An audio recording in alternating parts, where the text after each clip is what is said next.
बिस्मिल्लाहिर्रहमानिर्रहीम। अस्सलामुअलैकुम। आज जमात नहम की उर्दू में से हम्द का मरकज़ी ख़्याल और ख़ुलासा पढ़ाया जाएगा।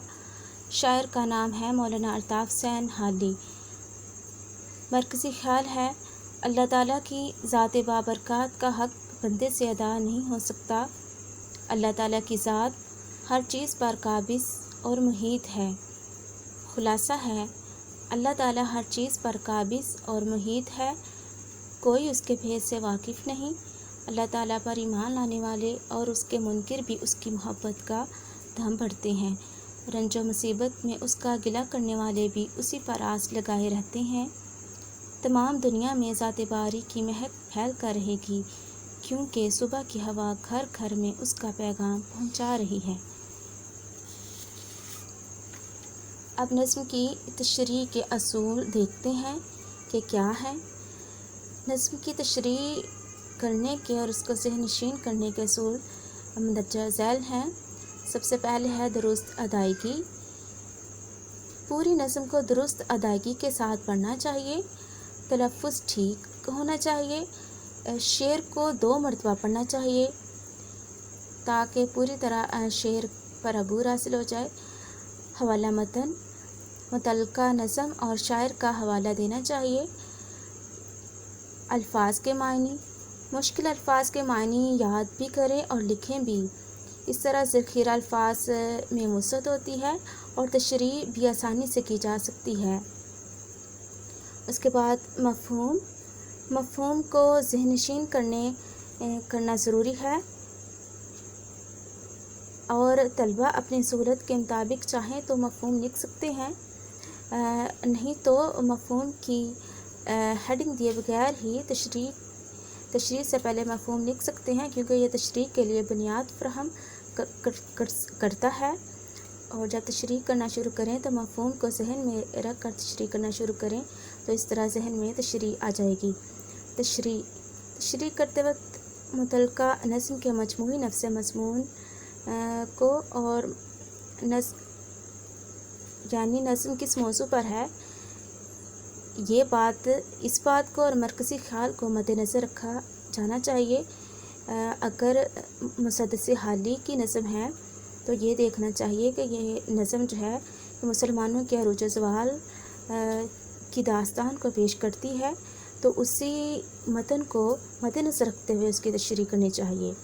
और तशरीह के लिए 10 से 12 सतरें काफ़ी हैं। अज़ाफ़ी मालूमात, शेर से मुतल्लिक़ा अज़ाफ़ी अशार, कुरानी आयत, हदीस मुबारका, तारीख़ी हकीकत या अक़वाल ज़री या इनमें से कोई जुज़ भी शामिल किया जा सकता है और लिखाई साफ़ होनी चाहिए।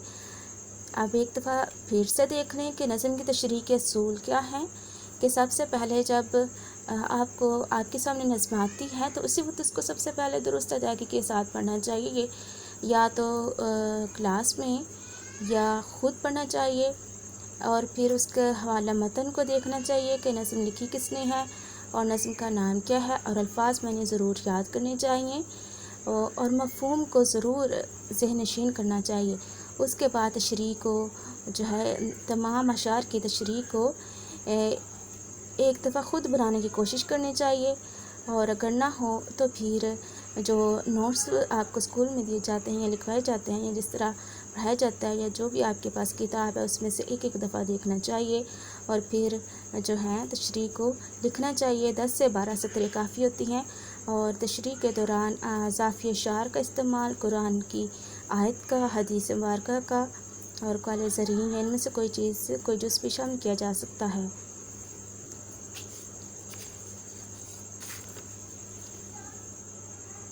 अब हम मौलाना अल्ताफ़ हुसैन हाली की नज़्म हम्द की तशरीह करते हैं। तो शेर नंबर 1 है, कब्ज़ा हो दिलों पर क्या और इससे सिवा तेरा, एक बंदा नाफरमा है हम्द ज़रा तेरा। अल्फाज के मायने हैं कब्ज़ा, तसल्लुत। कब्ज़ा का मतलब होता है तसल्लुत या कंट्रोल, सिवा अलावा, बंदा नाफरमा, हुक्म ना मानने वाला इंसान। ہمسرا اللہ تعالیٰ کی تعریف بیان کرنے والا۔ حمد کا مطلب ہوتا ہے اللہ تعالیٰ کی ایسی نظم جس میں اللہ تعالیٰ کی تعریف بیان کی جائے۔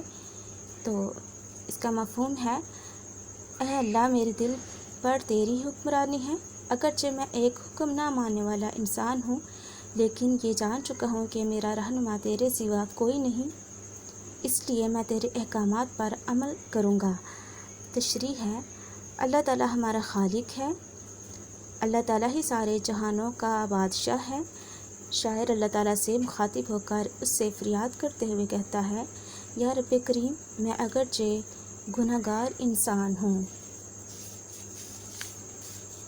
اور بہت عرصے تک تیرے احکامات کی نافرمانی کرتا رہا ہوں، اے مالک اس وقت تیری بارگاہ میں ہوں اور تیری تعریف بیان کرتا ہوں کہ بڑائی صرف تیری ذات کو ہی زیبا ہے، تیرے احسانات بے شمار ہیں اور میری مشکلیں دور فرما، کیونکہ اے رب تعالیٰ تو ہی خالق ہے، مالک ہے اور رازق بھی ہے۔